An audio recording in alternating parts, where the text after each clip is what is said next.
Anthropologue de formation et fille de Max Beauvoir, chef suprême du vaudou en Haïti, Rachel Beauvoir-Dominique était de passage dans la région afin de présenter Vaudou, la nouvelle exposition au Musée canadien des civilisations.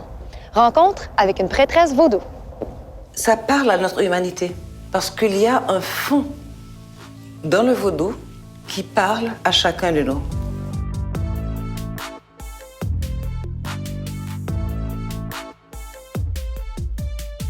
Commençons par le début. Qu'est-ce que le vaudou? Le vaudou a été souvent très mal conçu, décrit pour le public nord-américain et en Europe également. Le vaudou, c'est le système de croyance du peuple haïtien. C'est une spiritualité, une religion, mais c'est aussi une culture. Comme vous le savez, en Amérique du Nord, on a souvent cette image de la poupée transpercée d'aiguilles lorsqu'on pense au vaudou. Quels sont les grands clichés que nous avons ici par rapport au vaudou? Bon, sans doute, vous serez mieux en position de répondre que moi, mais je pense qu'en réalité, de 1915 à 1934, il y a eu l'occupation américaine en Haïti. Et donc, le vaudou a été très attaqué. Et là-dedans, il était important de justifier cette longue occupation. Et pour justifier cela, il fallait montrer le peuple haïtien comme étant un peuple de sauvages. Dans ces années-là, ils ont commencé avec les films I Walked with a Zombie. Ouais.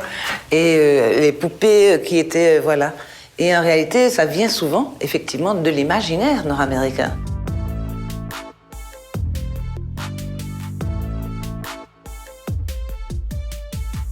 Parlons encore une fois de l'exposition. Il y a 4 grands thèmes qui sont explorés. Pouvez-vous nous parler brièvement de ces 4 thèmes-là? Donc, dans la première partie, on retrace un petit peu l'histoire et on montre comment, par exemple, avec les objets précolombiens, chaque temple vaudou est un petit musée.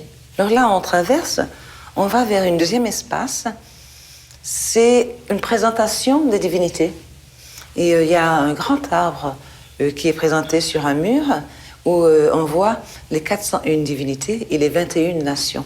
On va vers la troisième partie où on parle du concept de la magie. Magie, c'est que l'attitude dans le vaudou haïtien n'est pas d'adoration. Les esprits sont avec nous, on les sert et ils doivent bien nous servir. Et on traverse maintenant sur la quatrième et finale partie, c'est les Bizangos. Alors là, on voit une armée Bizango, en rouge et noir, c'est leur couleur.